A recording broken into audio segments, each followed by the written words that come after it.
50 KG body weight আপনার যেহেতু বাছুর 20 ml বা 25 ml।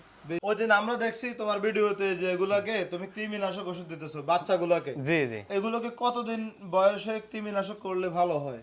জন্ম হওয়ার 10 দিন পরে কৃমিনাশক করব। অ্যালবেন্ডাজল গ্রুপের, এলটিভেট আরো বিভিন্ন আছে, মানে এই গ্রুপের বিভিন্ন ওষুধ আছে।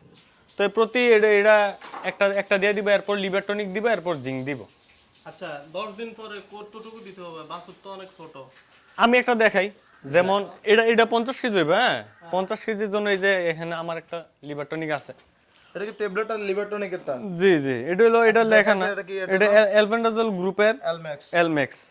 এলম্যাক্স এটা কতটুকু দিতে এটা পারবে? কতটুকু এটা দেওয়া হয়? একটা বাছুরের একটা। একটা। একটা। আর এই যে কৃমিনাশক কোনটা এটা দিছো?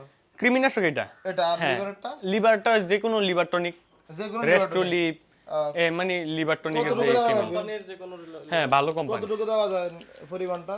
ওইখানে লেখা আছে প্রতি 50 কেজি বডি ওয়েট আপনার যেহেতু বাছুর 20 ml বা 25 ml। 20 ml বা 25 25 ml? ml।